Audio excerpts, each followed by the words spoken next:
Welcome to this lecture on vectors in three dimension and specifically on direction cosines. Before I start the lecture, I would like to draw your attention to two other resources. One is a textbook available at Amazon, and the other is a statics software available at this website. First, let's talk about the coordinate system. When you draw or define a coordinate system, you must use a right-handed Cartesian system, which is defined like this. That is, when your index finger is along x-axis, the middle finger along y-axis, your thumb is along the z-axis. Or like this, when you curl your finger from x-axis to y-axis, the z-axis is along your thumb.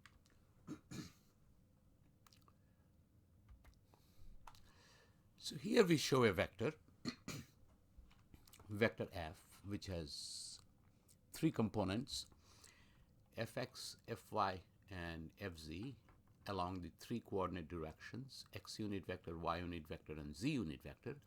The magnitude of the f vector is determined as square root of the sum of squares of the components, and the unit vector is defined as the vector divided by its magnitude. So we get fx over f, fy over f, and fz over f.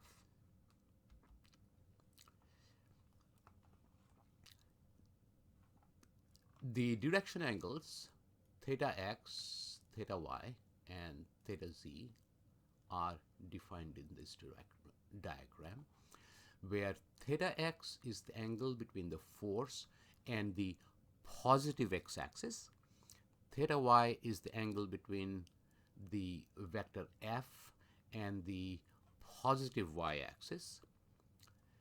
And theta z is the angle between the vector and the positive z-axis.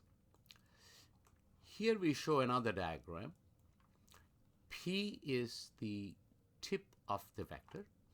From P, we draw three perpendiculars on the three coordinate axes. So the perpendicular drawn from P on the x-axis meets the x-axis at Q. So we can say that the foot of the perpendicular drawn from P onto the x-axis is Q.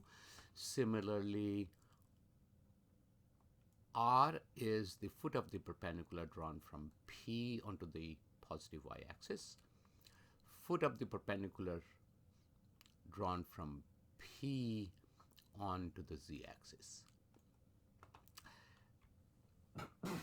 Let's elaborate a little bit to understand the role that these coordinate angles or direction angles, theta x, theta y, theta z, play in the definition of the vector. So in this diagram, the x direction angle is angle POQ. POQ is the direction angle. Angle PQO is 90 degrees. So when we grab the tip of this vector P and turn it, when we bring it closer and closer to the x-axis, the direction angle theta x decreases. When the direction angle theta x is less than 90 degrees, then the component of the vector along the x-axis, fx, is positive. When the direction angle POQ becomes 90 degrees, we turn the tip P, and when the angle POQ becomes 90 degrees, then the vector is on the YZ plane, and the x component of the vector becomes 0. If we turn P further so that the angle POQ becomes more than 90 degrees, then the x component of the vector becomes negative. So with this understanding, for the triangle POQ, the angle POQ is theta x, angle PQO is 90 degrees. So from the right angle triangle, cosine theta x is OQ divided by OP, which is fx over f. Similarly, for the triangle POR, we will see cosine theta y is fy over f, and from the triangle PSO, the angle POS is theta z, angle PSO is 90 degrees, and cosine theta z is fz over f. So the unit vector, if we substitute cosine theta x for fx over f in the unit vector expression, cosine theta y for fy over f in the unit vector expression, and cosine theta z for fz over f in the unit vector expression, this is what we get as the unit vector. The unit vector has a magnitude of 1, so therefore, when we square the direction cosines and add them, we get 1. The direction cosines are not independent. When you specify theta x, the vector is on a cone drawn around the x-axis with semi-apex angle theta x. We will show you a diagram in a minute. Similarly, when you specify theta y, the vector is on a cone drawn around the y-axis with the semi-apex angle theta y. So this is how it looks like. So this is a cone drawn around the x-axis. The semi-apex angle is theta x. This is a cone drawn around the y-axis, and the semi-apex angle is theta y. Now, two possibilities can arise. Number one, the cones do not intersect. In that case, cosine squared theta x and cosine squared theta y is more than 1, and 1 minus cosine squared theta x minus cosine squared theta y, which is equal to cosine squared theta z, will be negative. So we cannot determine cosine theta z by taking a square root of the negative number.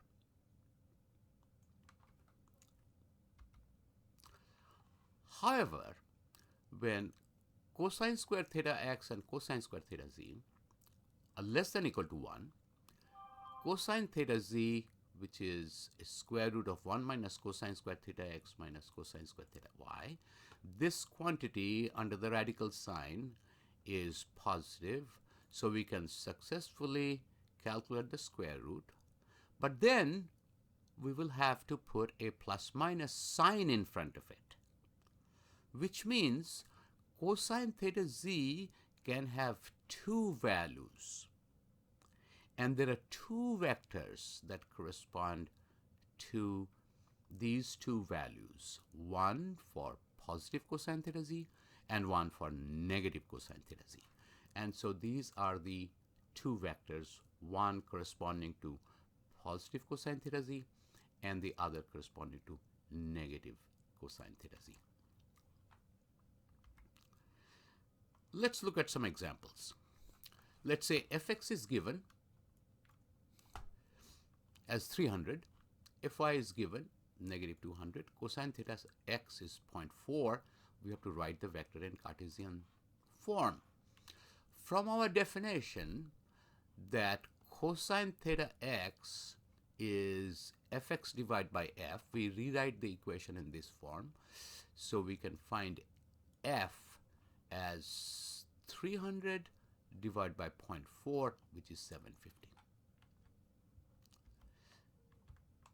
Now we can calculate cosine theta y, which is fy divided by f, but now we know f, so we substitute fy and f in this equation, and we find cosine theta y as negative 0.2667.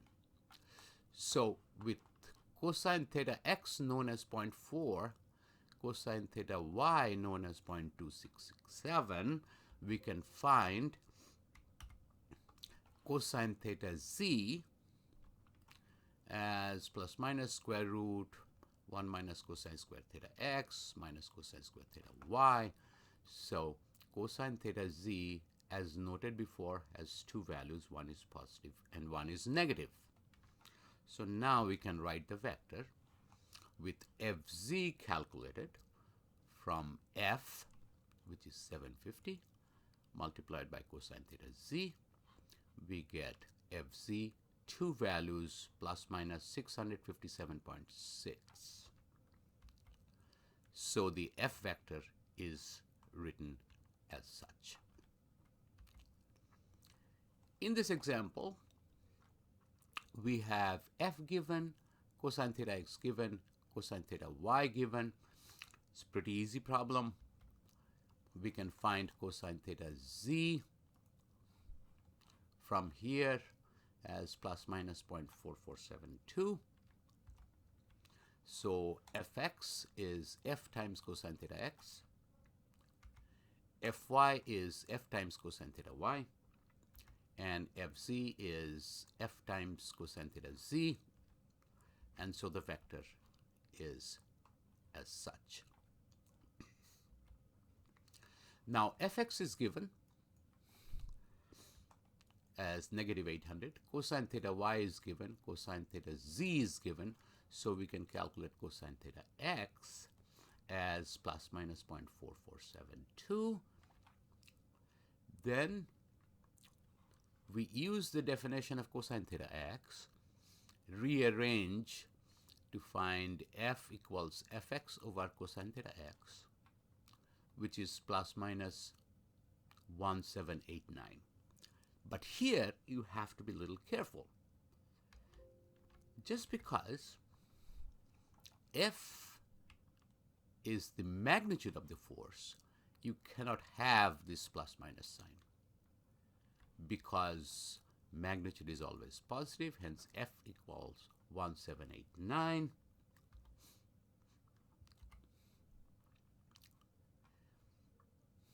And which is what we wanted to calculate. In this example, again, f is given, cosine theta y is given, cosine theta z is given. We have to write the vector in Cartesian form.